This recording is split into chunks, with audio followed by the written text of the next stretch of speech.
when an individual has depression, there is no one thing that he or she can point out to that could be the cause of his depression. So it's actually a combination of multiple factors that come together to bring about a depressive illness.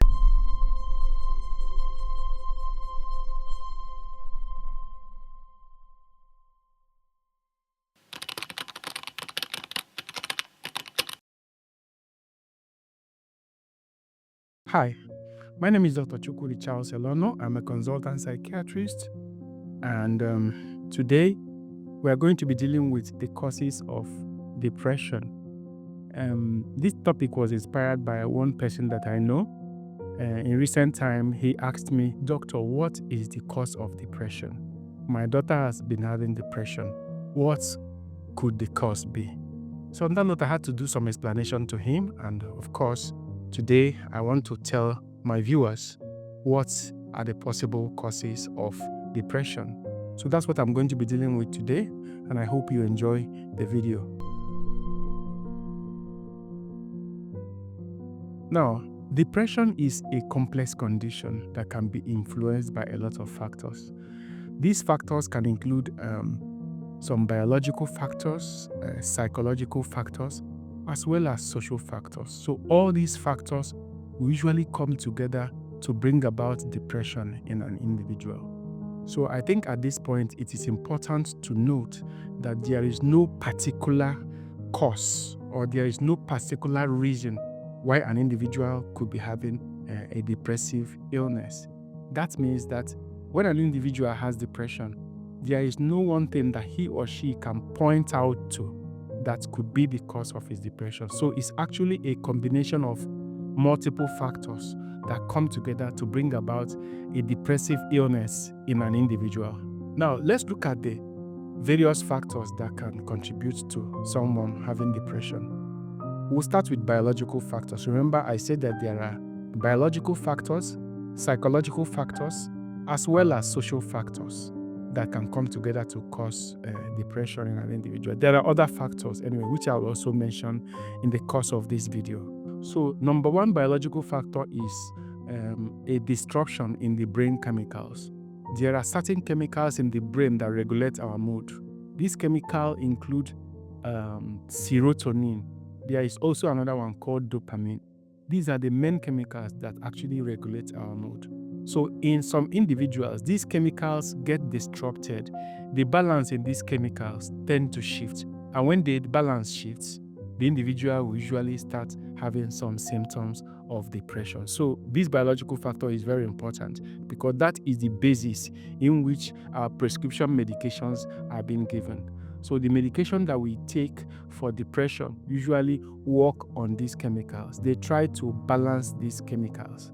And in so doing, or by so doing, the individual that has depression will usually get better and the symptoms will usually improve. Another important biological factor is genetics.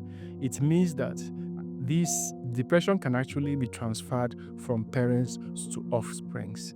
Depression, if one's parents have depression, the individual is more likely to have depression compared to someone else whose parents do not have depression.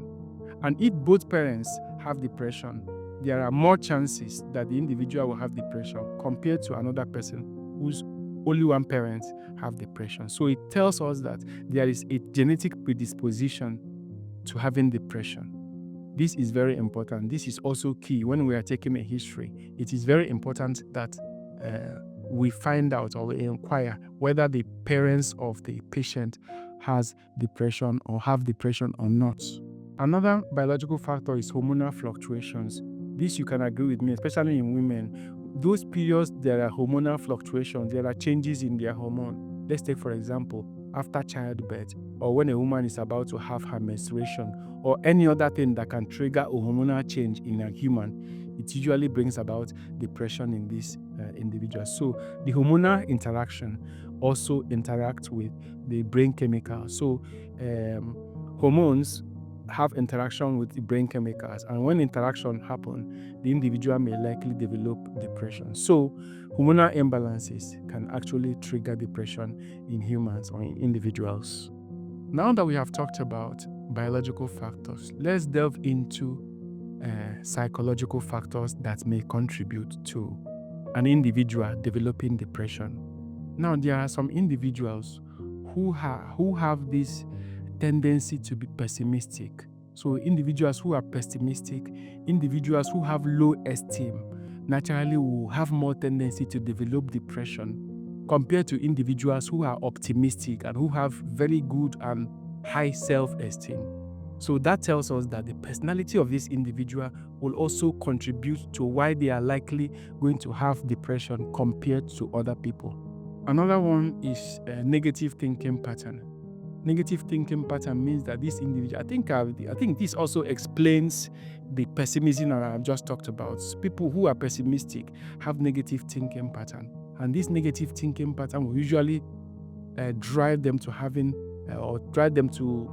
the tendency to develop depression compared to people who do not have negative thinking patterns. Now that we have talked a little about biological factors and psychological factors, let's look at social factors. And I'm aware that these social factors are the ones that we are more likely to relate with compared to the other factors that I've mentioned. Now, social factors are very important when we are talking about depression in individuals. Now, there are some people who have had some negative social experiences or negative life experiences. For example, individuals who have been raped, who have been abused, who have encountered one severe negative life event or the other.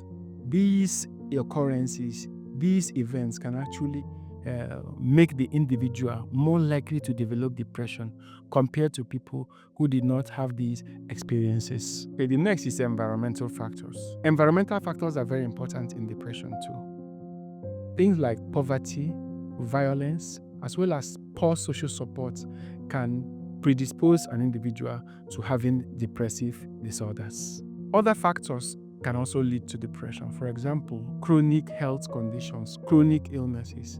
For example, cancer. People who have cancer or any other chronic medical condition, these conditions can actually predispose them into having a depressive illness. Finally, medications and substance use can as well predispose individuals to having or developing a depressive illness. Certain medications that are used in medical facilities have the capability of causing depression in individuals or predisposing somebody to having depression. Also, psychoactive substance use, this use of street drugs of various kinds, can as well predispose people to having a depressive illness. So these are some of the causes, or we'll call it etiology, of mental illness, especially depression in this case. If you enjoyed this video, please like, share, and subscribe for more videos. Thank you very much for watching.